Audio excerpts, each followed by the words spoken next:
Well, after 8 years after making a splash as Moana, Auliʻi Cravalho is back as Disney's Polynesian princess for a sequel that is, in my very humble opinion, even better than the first. I had the not-so-tough assignment of travelling to Hawaii with Disney to sit down with the star of the film. Little sis! Big sis! You were gone forever. It was 3 days. Aloha, Auli'i. Hello. Congratulations on a beautiful film. How did it feel for you to step back into Moana's world, or did you ever leave it? Oh, that's a really good question. I love this character. I love everything that she represents, not only just to me as a young Pacific woman, but also to the larger scale. The fact that she is a young woman who is not afraid to grab a demigod by his ear and say, you need to right the wrongs between man and nature that you've caused. She's also a navigator across the open ocean. She's someone who doesn't need a love interest to complete her story. She's going way beyond the reef in this next film. Like, she has a piece of my heart, and I don't know that she'll ever let go. Well, the storyline between you and Maui and the chemistry between you and Maui is so special because so often in the film it's Maui trying to guide Moana, right? But Moana ends up guiding Maui. Yeah. Is that an important part of the storyline to you? I think so. I love that in this film, 3 years have passed since we've last seen Moana. This is the first time a Disney princess has been allowed to age, and I think we do see her growth in this film as well. Maui tries his best to take her under his wing again, and it's Moana who says, I know what needs to be done. And I love that about her. I love that she takes charge. This time she needs a crew, which also means she needs to rely on them and also needs to sing a few Disney bops with them too, you know? All of that is included in this. Before Maui stole Te Fiti's heart, our ancestors wanted to connect our island to all the people of the entire ocean. It's my job as a wayfinder to finish what they started. The music is magic. Do you have a favourite song? Oh, it's hard. It's so hard. I have to say, we knocked it out of the park, Barlow and Bear especially, with We're Back. I love that song. It is so reminiscent of our first film, and yet the lyrics tell us that we're on an all-new adventure. So if I had to choose just one, I can't. You mentioned earlier, you're the first Disney princess to age. You're also, of course, the first Polynesian princess in the Disneyverse. Hopefully not the last. Hopefully not the last. I can see how significant that is to you.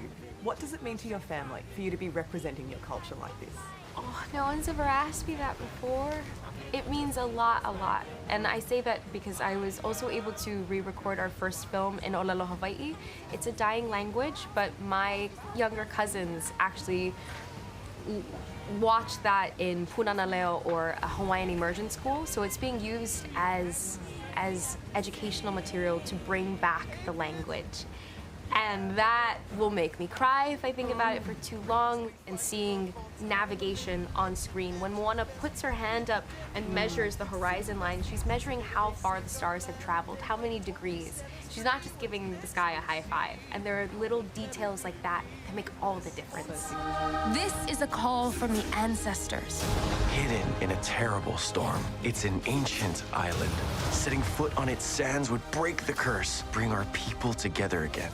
It must have been a really difficult decision for you to not take part in the live-action film, but how important is it to you to pass the baton on to another Pacific Islander, superstar in Catherine Ligaya? I am still a part of it, so that's what feels so great, is that I am learning a whole new division of filmmaking by being an executive producer. As an executive producer. I am used to being catered to on set. Now I'm trying to answer all of the emails. There are so many emails. So many emails. So many emails. When I think of Moana and seeing her as a live character on screen, I wanted to see someone else. I wanted to see someone who was young and hungry, and I can count on one hand the amount of young Pacific Island women that I see in this industry. So passing that baton, passing that torch to her felt so right. She is fantastic. She's gorgeous. She stands on that canoe with Dwayne "The Rock" Johnson, no fear.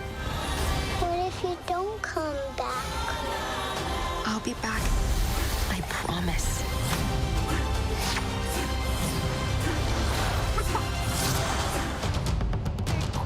bit close saying this is better than Moana 1. Are you sure? I am certain.